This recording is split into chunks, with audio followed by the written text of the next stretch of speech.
Welcome back to my Colorado Mountain Garden, and today is April 1st. Happy April Fool's Day. I'm starting all of my tomatoes plus my tomatillos today. This is the last set that I still need to put in my paper towel. This is how I start tomatoes, and part of that is because I don't like to waste a lot of seeds, and I also want to know that I have germination.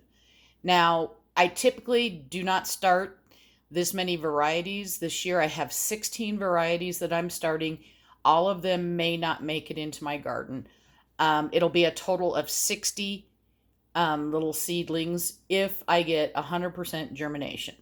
So a friend of mine, hi Marcy, she wanted me to do a video on how exactly I do this. And I happen to be growing some of these Martino's Roma tomatoes. I'm going to grow some for her also, but so I figured I'd use that as an example. So what you want to do if you're going to be starting a lot of seeds, whether it's in soil or in paper towel, you want to get all your prep work done. So in my case, I'm starting in baggies. So I mark my baggies with what's in here. And it's a determinant. And I'm going to grow 6 seedlings. That's what I'm shooting for. Now I will start more seeds, but I'm only going to plant 6 of them. You're going to want to cut your paper towel. So there's my paper towel. And I do this for all of my tomatoes. So I made up 16 baggies, marked everything exactly how I wanted it. And I did that all before I even started anything. I like using a paper plate that I can see. That way if I happen to drop a seed or something like that in between starting each variety, I see it and I can get rid of it. So I fold my paper towel, and let me just bring the baggie over here. I cut it so that I have plenty of room so I can slide it into the baggie easily. So I hope you can see that. And then I open it up. First thing I do, and I use a spray bottle. You don't have to. You can just get your paper towel wet, but I prefer a spray bottle. So I spray this bottom part. And I don't use a ton of water, as you can see.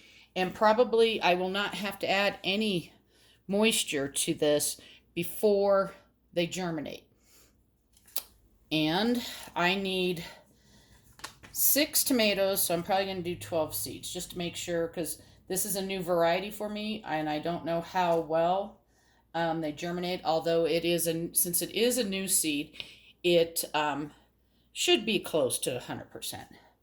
Then when I put these out onto the paper towel, I try to split them up. And my hands I have sanitized really well, because anytime you play with seeds, you don't want to get anything. So assuming these 6 germinated, I'd be done.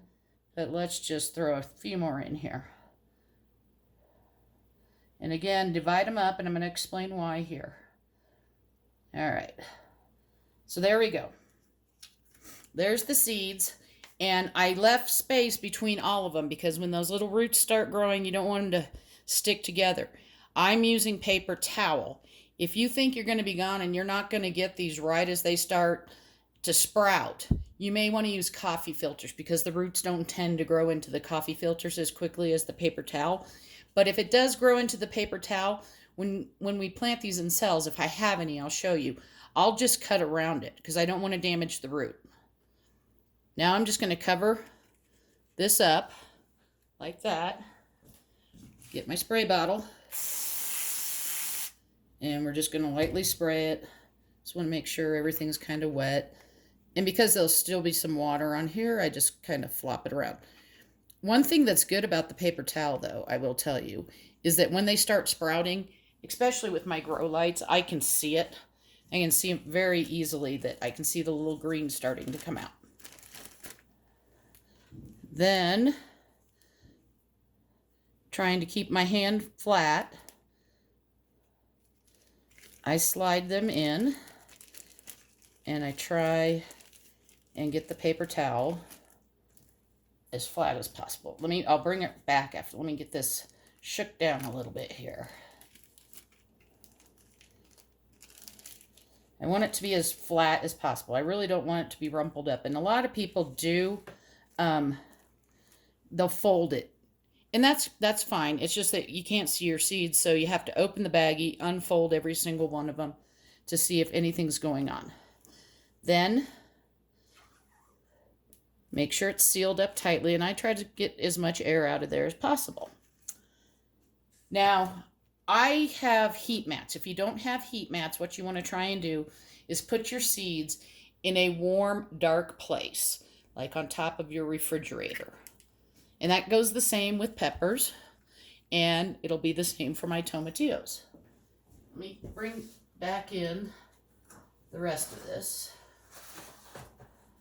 So now, all these seeds here, and like I said, this year I'm growing 16 varieties, are now on this tray. This tray, I did put I like to keep a little bit of airspace below, just so they don't get too hot.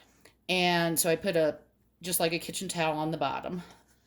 And there's the tray. My dogs are barking at the deer, so I apologize for any noises. Then I'm going to cover it with another towel because this is going on a shelf that I have other things growing on. It's going to go on a grow mat on that shelf. And tomatoes don't need light to germinate. I wouldn't really leave anything out under the light for germination unless they recommend it. I wait till I start seeing things poking through the soil, then I turn the light on. So that's what it's going to look like when it goes on to the heat mat. And the heat mat does help speed up germination. Most tomatoes say 7 to 14 days. And I typically start seeing some of them sprouting in about 3 or 4. After they germinate, I use these little cells, which there's 12 cells here. So I'm going to need 5 of these trays. Okay? And they have a dome on them. So once they sprout, then, because I don't know in what order they're going to sprout, I'll mark the side with what's there and what's in each cell. And I use the masking tape, and I have other videos out there that show that. And then I'll go ahead and I'll plant them. And these go back on the heat mat, covered.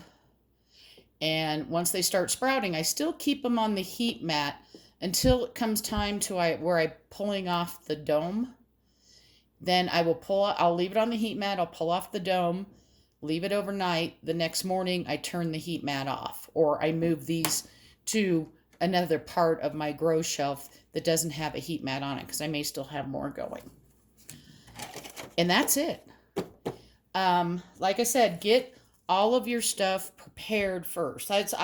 If you cook, you know that is mise en place. You cut up all your ingredients, you get everything weighed out and or measured out before you start cooking, because then you can just boom, boom, boom. It's a recipe.